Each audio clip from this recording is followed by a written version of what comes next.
আসসালামু আলাইকুম। আমাদের গত ব্যাংক সমন্বয় ক্লাসটা ডিলেট হয়ে যায় সম্পূর্ণ অংশ।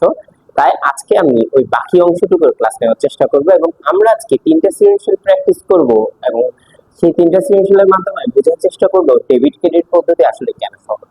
লাস্ট ক্লাসে আমরা পড়িয়েছিলাম ব্যাংক সমন্বয় বিবরণীর যে ভুলগুলো আছে এটাকে দুই ভাগে ভাগ করে ব্যাংকের ভুল নিয়ে কথা বলেছিলাম, অর্থাৎ ব্যাংকের কোন কোন কারণে ভুলগুলো হয়। আজকে আমরা পাস বই নগদান বই অর্থাৎ নগদান বই বা আমানতকারীর পক্ষে যে ভুলগুলো হয় এগুলো নিয়ে কথা বলবো। প্রথমত দেখেন, নগদান বই বা আমানতকারীর ভুল কি হয়। ব্যাংক কিছু কাজ সংগঠিত করে ফেলে যেগুলো আমানতকারী এখন পর্যন্ত জানে না, তাই মূলত আমানতকারীর ভুল হয়। তো এই যে আমানতকারীর হিসাবে ব্যাংক সর্বোচ্চ দুইটা কাজ করতে পারে। এক, টাকা হয় বাড়বে, বৃদ্ধি পাবে। দুই নাম্বার, না হয় হ্রাস পাবে। এখন দেখেন, এই হ্রাস বৃদ্ধি দিয়ে আমরা মূলত এই কনসেপ্টটা বোঝার চেষ্টা করব, ডেবিট মেমোরান্ডাম ক্রেডিট মেমোরান্ডাম।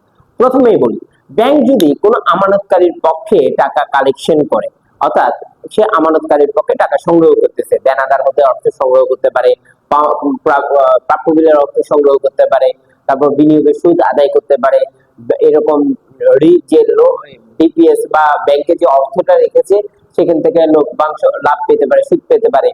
তো এই ধরনের যে কার্যক্রমগুলো হয়, এর ফলে কি হয়, ব্যাংকের টাকা বাড়ে। ব্যাংকের টাকা বাড়লে ব্যাংক আমার হিসাবকে কি করবে স্যার, ক্রেডিট করবে, কারণ তার দায় বাড়তেছে। ঠিক আছে, তো ক্রেডিট যেহেতু করবে, আমরা এটার নাম দিতে পারি ক্রেডিট মেমোরেন্ডাম। এটার নাম কি? Credit memorandum. তাহলে ক্রেডিট মেমোরেন্ডাম বলতে আমরা কি বুঝি? ব্যাংক আমানতকারীর হিসাবকে যে সকল কারণে বৃদ্ধি করবে বা বাড়াবে বা ওর দায় বাড়তেছে বিধায় বিষয়টা ক্রেডিট মেমোরেন্ডাম। তো আমরা এভাবে মজা ছলে বলি যে ব্যাংক আসলে আমার পক্ষে আয় করতেছে, আই মিনস ক্রেডিট। তাই যত রকমের কালেকশন হবে টাকা বাড়বে, আমার হিসাবকে ব্যাংক ক্রেডিট করবে। আচ্ছা, ব্যাংক ক্রেডিট করে ফেলছে, ব্যাংকের দায়িত্ব শেষ। তাহলে এখন দায়িত্ব ভাই কার? আমার দায়িত্ব, তাই না? তো আমার আজকে কি করা উচিত? এইটুকু হিসাবকে আজকে ডেবিট করতে হবে। সেটার ব্যাংক সমন্বয় বিবরণী যখন করবো আমরা, তখন আমাদেরকে কি করতে হবে? ডেবিট করতে হবে। ক্লিয়ার? ওকে, এরপরে আসি। না, এখন দিও না, এখন দিও না। হ্যাঁ, আচ্ছা, দেখো, এরপরে দুই নাম্বার হচ্ছে ক্রেডিট ডেবিট মেমোরেন্ডাম। অনুরূপ ভাবে ব্যাংক আমার হিসাবকে তো, এটা বন্ধ হয়ে যাবে এখন, ব্যাংকে আমার হিসাবকে তো হ্রাস করতে পারে, কমাতে পারে, তাই না? এখন দেখেন, ব্যাংক আমার হিসাবকে যদি কমিয়ে ফেলে, তাহলে কমালে কি কি কারণে কমায়? ব্যাংক চার্জ ধার্য করলে কমায়, তারপর ঋণের সুদ প্রদান করলে, ঋণের কিস্তি পরিশোধ করলো, কিংবা হচ্ছে আমার পাওনাদারকে অর্থ পরিশোধ করতেছে, অর্থাৎ যে ব্যাংক চেক প্রিন্টিং খরচ আদায় করতেছে, কিংবা আমি এনএসএফ চেক হয়েছে, সকল কারণে ব্যাংক আমার হিসাবকে ডেবিট করবে, কমাবে, হ্রাস করবে। তাহলে ব্যাংক যদি আমার হিসাবকে কমায়, ডেবিট করে, তাহলে আজকে আমার করণীয় কি? আমাকে ক্রেডিট করতে হবে। কারণ আমরা গত ক্লাসে বলেছি আমাদের পদ্ধতিটাই এমন, আমরা এক পক্ষ যে কাজ করে ফেলছে আজকে তার বিপরীত কাজটা আমরা করব। ঠিক আছে, দেখেন আমি আবারও বলছি, ডেবিট মেমোরেন্ডাম প্রশ্ন দেখেন, ডেবিট মেমোরেন্ডাম ক্রেডিট মেমোরেন্ডাম শুধু যে ব্যাংক সমন্বয় বিবরণীতে ব্যাংক সমন্বয় করতে প্রয়োজন হয় ব্যাপারটা এমন না। এই আমাকে কোশ্চেন করে কতে ডেবিট মেমোর পরিমাণ নির্ণয় করো, ক্রেডিট মেমোর পরিমাণ নির্ণয় করো, ব্যাংক কর্তৃক ডেবিটকৃত টাকার পরিমাণ নির্ণয় করো, ব্যাংক কর্তৃক ক্রেডিটকৃত টাকার পরিমাণ নির্ণয়, সব ক্ষেত্রে এটা প্রয়োজন। তাহলে আমরা সহজ কথায় কি মনে রাখবো? দুইটা লাইন মনে রাখবো। এক, ব্যাংক আমার হিসাবকে যে সকল কারণে টাকা বৃদ্ধি করতেছে, আয় করতেছে, এটা হচ্ছে ক্রেডিট মেমোরেন্ডাম। যে সকল কারণে টাকা হ্রাস পাচ্ছে, কম খরচ করতেছে, টাকা কমাচ্ছে, এটা হচ্ছে ডেবিট মেমোরেন্ডাম। ঠিক আছে, আশা করি বুঝতে পেরেছো। আমরা এখন আগে যে ব্যাংকের ভুলগুলো ছিল, মানে ইস্যুকৃত চেক, আদায়ের জন্য জমাকৃত চেক, এই ভুল এবং এই ভুলগুলো নিয়ে এখন আমরা ব্যাংক সমন্বয় করার চেষ্টা করব। এবং তোমাদেরকে অবশ্যই এই ভুলগুলো মনে রাখতে হবে। তাই টেকনিক্যালি মনে রাখাটাই উত্তম, যত সহজভাবে কনসেপ্টটা মাথায় নেওয়া যায়। ঠিক আছে, চলেন শুরু করি, ম্যাথে চলে যাই। কি করতে চাইছিলা তুমি? চার্জে লাগে। তো আমরা শুরু করি যশোর বোর্ড দিয়ে। ওকে,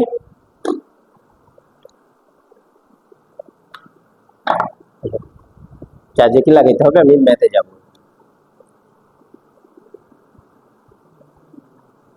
নিয়ে আসতে হবে।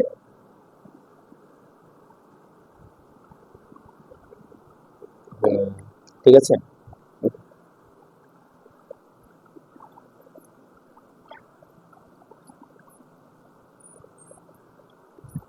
শুরু করি। দেখেন স্যার, এটা আসলে একটু ঝাপসা হয়ে গেছে।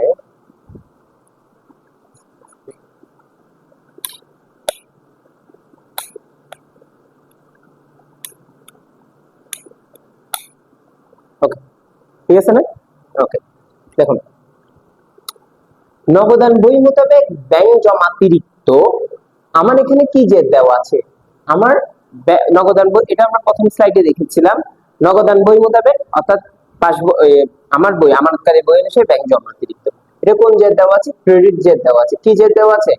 ক্রেডিট জেদ দেওয়া আছে। হ্যাঁ, জের আমরা পরিবর্তন করব না কিন্তু। ওকে, এখন আসি 2 নম্বরে, প্রদেয় হিসাবকে 16,000 টাকা চেক ইস্যু করা হয়েছে কিন্তু এখনো ব্যাংকে উপস্থাপন করা হয়নি। দেখেন, প্রদেয় হিসাব, আমাকে আমি একটা চেক দিয়েছি 16,000 টাকা, প্রদেয় হিসাব এখনো ব্যাংকে উপস্থিত হয়নি এই চেকটা নিয়ে। তাহলে ব্যাংক তো আর জানে না, ব্যাংক তো এই টাকাটা পরিশোধ করেনি। তাহলে আমি অলরেডি যখন পরিশোধ চেক দিয়ে দিই, তখন আমি নগদান হিসাবে 16,000 টাকা মাইনাস করে ফেলেছি। প্রদেয় হিসাব না যাওয়ার কারণ অনেক কিছু থাকতে পারে, কারণ একটা চেকের বৈধতার মেয়াদ 180 দিন, তাহলে 6 মাসের মধ্যে সে যে কোনো সময় চেকটা বৈধ, টাকাটা তুলতে পারবে যদি অ্যাকাউন্টে টাকা থাকে। ঠিক আছে, ব্যাংক কোনো রেস্ট্রিকশন না করে। তাহলে এই যে 16,000 টাকা চেক ইস্যু করছি, আমি ইস্যু করার সময় কি করছিলাম? ক্রেডিট করছিলাম। চেক ইস্যুর সময় নগদান বই কি করে? ক্রেডিট করে। আজকে তাহলে বিপরীত কাজটা কি হবে? ডেবিট করবে। কি করবে? ডেবিট করবে। ওকে, 3 নাম্বার, আদায়ের জন্য জমাকৃত চেক 10,000 টাকা এখনো আদায় হয়নি, এটা হচ্ছে ঠিক বিপরীত। আদায়ের জন্য যখন চেক আমরা জমা দিই, তখন আমরা জানি চেকটা আদায় হলে টাকাটা বেড়ে যাবে, কিন্তু ব্যাংক এখনো ওই চেকের যে অ্যাকাউন্ট হোল্ডার তার থেকে টাকাটা আদায় করেনি। তাহলে টাকা যদি আদায় না করে, তাহলে আজকে করবে। হ্যাঁ, করে না, আমরা আজকে কি করব? ডেবিট করেছিলাম, আজকে আমরা কি করব? ক্রেডিট করব। ডেবিট না করেছিলাম, আজকে আমরা কি করব? ক্রেডিট করব। এখন আমি একটু বলেই যাকে আমরা ডেবিট ক্রেডিট পদ্ধতি কেন শিখাই। আপনি দেখেন, চেকটা যদি ব্যাংক আদায় করে, তাহলে টাকা বাড়বে, তার দায় বাড়বে, সে ক্রেডিট করবে। অথবা চেকটা যদি রিজেক্ট হয়, তাহলে নগদান বই টাকা হ্রাস করবে, তখন সে ক্রেডিটই করবে। তো দিন শেষে কাজটা ক্রেডিটও হবে। ঠিক আছে, এইভাবে মনে রাখলে আশা করি সহজ লাগবে। এরপরে দেখেন, বিনিয়োগের সুদ সরাসরি আদায়। প্রথম দুইটা হচ্ছে ব্যাংকের ভুল ছিল। ঠিক আছে, তাহলে এই দুইটা হচ্ছে পাস বই, নগদান বইয়ের ভুল। নগদান বইয়ের ভুলের মধ্যে কি আসতেছে? বিনিয়োগের সুদ। স্যার, বিনিয়োগের সুদ কি ধরনের আয়? মানে আয় তো, এটা একটা ক্রেডিট মেমোরেন্ডাম। তাহলে তাহলে ক্রেডিট মেমোরেন্ডাম হলে আজকে আমরা কি করব? ডেবিট করব। ব্যাংক জমাতে একটি সুদ, এটা একটা ব্যয়, এটা একটা ডেবিট মেমোরেন্ডাম। তাহলে এটা কি করব? আমরা ক্রেডিট করব। ওকে, দেখেন দুইটা বিপরীত। ব্যাংক কর্তৃক লভ্যাংশ আদায়, এটাও আবার কোন মেমোরেন্ডামে করতেছে? টাকা বাড়ছে, তাহলে কোন মেমোরেন্ডামে করতেছে? ক্রেডিট মেমোরেন্ডামে করতেছে। আজকে আমরা কি করব? ডেবিট করব। কি করব? ডেবিট করব। এরপর প্রদেয় হিসাবকে 7,000 টাকা ব্যাংক কর্তৃক পরিশোধ করছে, তো টাকাটা হ্রাস পেয়েছে, চলে গেছে। তাহলে ব্যাংক আমার হিসাবকে কি করছে স্যার? ডেবিট করছে। ডেবিট মেমোরেন্ডামে আমরা কি বলছি? যত কারণে টাকা কমবে, এক কথায় ডেবিট মেমোরেন্ডাম। তাহলে ডেবিট মেমোরেন্ডামকে আজকে আমরা কি করব? ক্রেডিট করব। এইটুকু করতে পারলে না, আমাদের কাজ 50% শেষ। আমরা বলেছি যে কোশ্চেনে পেন্সিল দিয়ে হলেও হালকা করে দাগ দেওয়া তো নিষেধ, অবশ্যই নিষেধ। তো হালকা করে অথবা খাতায় কোনো এক জায়গায় রাফে 1 2 3 দিয়ে এভাবে আমরা মার্কিং গুলো করব। খাতায় করাটা উত্তম, রাফ করবে না। এখন দেখেন, এইটুকু যদি করতে পারেন না, আপনার প্রশ্ন বলতে বলতে এই কাজটা করতে সর্বোচ্চ 1 থেকে 1.5 মিনিট সময় লাগবে। আপনার প্রশ্ন পড়া শেষ, আপনার অঙ্ক কিন্তু 50% কমপ্লিট। এখন পালা শুধু খাতায় লিখবো আমরা। একটু লক্ষ্য করেন, আমাদের এখন লেখার সময় কি খেয়াল রাখবো? জের আছে কিসে? ক্রেডিট জের। জের কিসে আছে? ক্রেডিট জের। এখন আমাদের যোগ বিয়োগের পালা। আমরা বারবার বলি না, যোগ বিয়োগ পদ্ধতি অপেক্ষা ডেবিট ক্রেডিট সহজ, কিন্তু আসলেই তো যোগ বিয়োগ করতে হয়, অ্যাকাউন্টকে বাড়াবো না হয় কমাবো। ওই যে দোকান মামার কাহিনী এনে যেটা বুঝাইছিলাম। তো এখন ক্রেডিট এর সাথে আমরা ক্রেডিট গুলো যোগ করব। ক্রেডিট গুলো কি করব? যোগ করব। ক্রেডিটের সাথে ক্রেডিট গুলো কি করব? যোগ করব। আর ডেবিট গুলোকে কি করব? আমি একটা কাজ করি, ব্ল্যাক আর ব্লু করে দেই।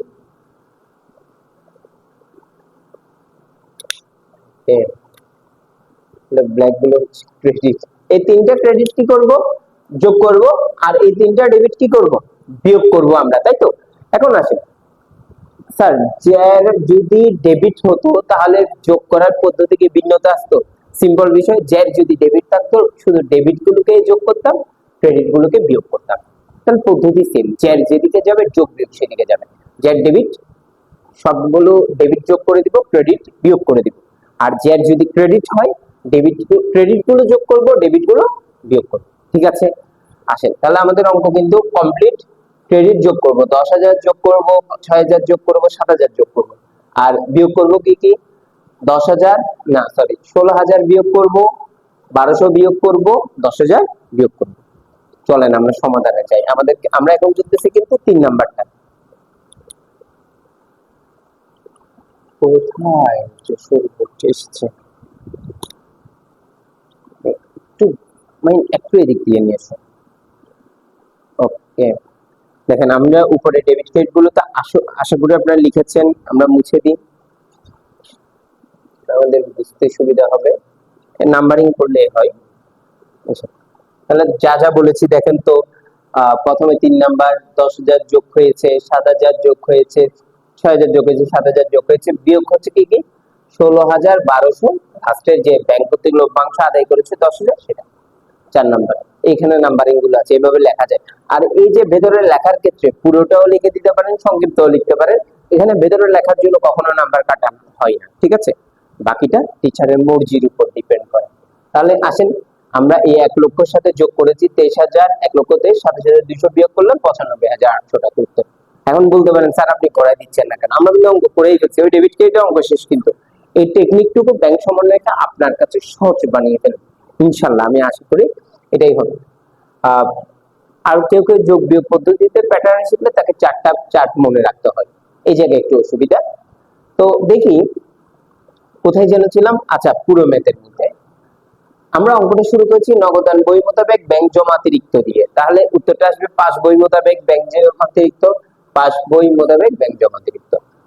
উত্তরটা এখানে একটা এমসিকিউ শেখাই, উত্তরটা পজিটিভ, তাই ব্যাংক জমা অতিরিক্ত রয়ে গেছে। কিন্তু উত্তরটা যদি নেগেটিভ হয়ে যেত এখানে ব্যাংক জমা হতো। কেন হতো? কারণ অঙ্কটা শুরু করেছি জমা অতিরিক্ত দিয়ে, পজিটিভ এসে যাওয়ায় সরি নেগেটিভ এসে গেলে এটা ব্যাংক জমা বোঝাবে। ঠিক আছে, বিপরীত হয়ে যায়, এখানে ব্যাংক জমা থাকলে নেগেটিভ আসলে ব্যাংক জমা অতিরিক্ত হয়ে যেত। বুঝতে পেরেছি? যদি এটুকু আপনারা বুঝেন একটু লিখে নেন। ঠিক আছে, ব্যাংক সমন্বয় ডেবিট ক্রেডিট প্র্যাকটিস করলেই ব্যাংক সমন্বয় অর্ধেক হয়ে যায়। আমাদের পিডিএফ এ আমরা ডিটেইলস আলোচনা করেছি। প্রথমে নিয়ম কানুন, সৃজনশীল, বোর্ড এমসিকিউ, এডমিশন টেস্টের এমসিকিউ, এরপরে আমরা এটা রাখছি একটা কারণে লাস্টে একটা 23টার একটা ডেবিট ক্রেডিটের ফর্মুলা দিয়েছি, যেটা আপনার পরীক্ষার আগের দিনের জন্য পানির মতো সহজ হবে। আসেন এরপরে আমরা জাবেদায় চলে যাই, প্রশ্নে ফিরে আসি। এই দুইটা শেষ করো, পারলে 3টা আনা শাস্তি। আচ্ছা, কই যেন আমরা অঙ্ক হলো,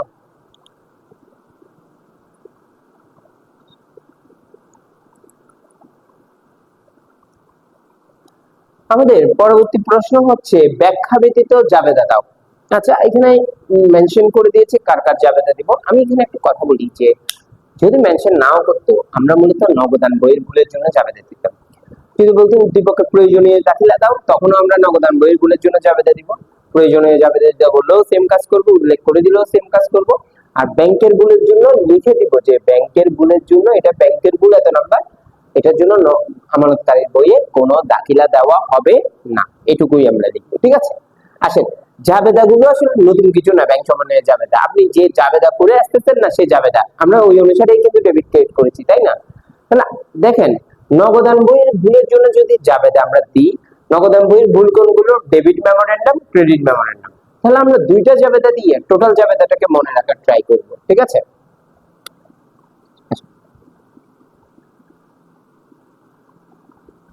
ডেবিট মেমোরেন্ডাম,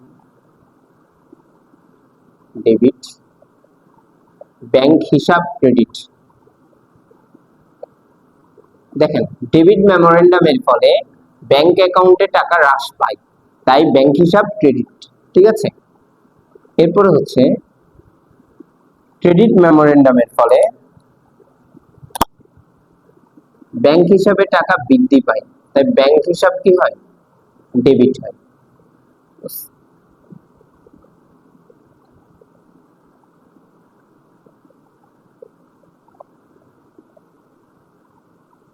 ওকে, তাহলে কি বলেছি, দুইটা জাবেদা দিয়ে আমরা সব জাবেদাই হয়ে যাবে, এই দুইটা জাবেদা মনে রাখলেই হবে।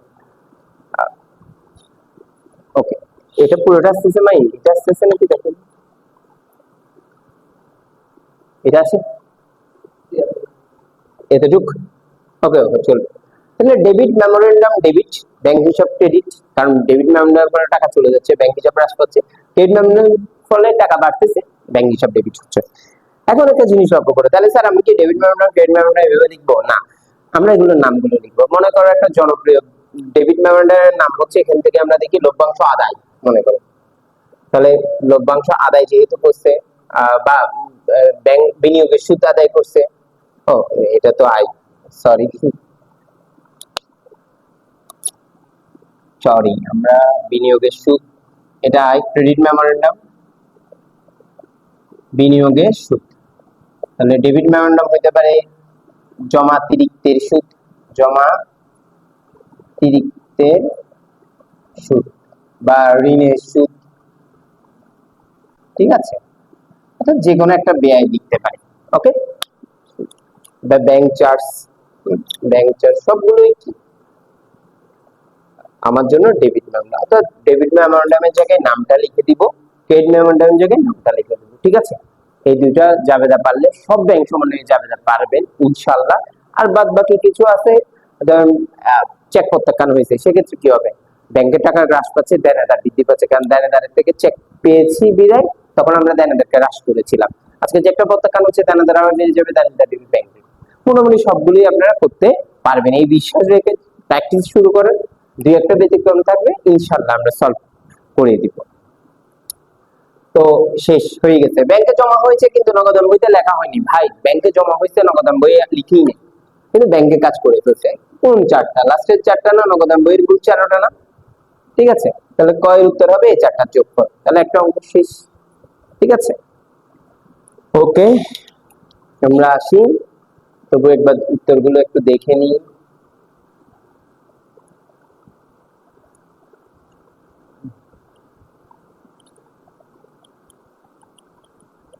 এটাই মনে হয়, হ্যাঁ দেশের বোর্ড। আচ্ছা, এখানে জমা বলেছে, পুরোটা আসে নাই তো, একটু ভুল বলেছি, প্রশ্নটা পুরোটা না করে পরীক্ষা আবার আপনি আমার মতো কইরেন না। কি ছিল এখানে, বলছে নগদান বইতে লেখা হয়নি কিন্তু জমা হয়েছে, বিনিয়োগের সুদ এবং ব্যাংক লভ্যাংশ আদায় জমা হয়েছে, কিন্তু আরেকটা ছিল ব্যাংক জমাতিরিক্ত সুদ, আরেকটা ছিল হচ্ছে প্রদেয় হিসাবকে প্রদান, এই দুইটা তো আর জমা হয়নি, এই দুইটা পরিশোধ হয়েছে, তাই মূলত এখানে অনলি জমাটা আসছে, ঠিক আছে। তো খুশি মনে কোশ্চেন কমন আসলে আমরা অনেক সময় কি করি, আমি প্রথম ক্লাসে বলেছিলাম যে ব্যাংক সমন্বয় প্রস্তুত করে, ব্যাংক সমন্বয় ব্যাংক বিবরণী প্রস্তুত করে, সমন্বয় কথাটা ছিল না, উত্তর ছিল হচ্ছে পাস বই, সবাই দাগিয়ে দিয়েছে কি আমানত, কেন ব্যাংক সমন্বয় বিবরণী প্রস্তুত। এরকম কুইক প্রশ্ন সহজ আসলে কুইক লেখার কোনো দরকার নাই, তখন প্রশ্ন ভুল পড়বে না আমার মনে। আসেন আমরা পরের ম্যাথে ফিরে যাই।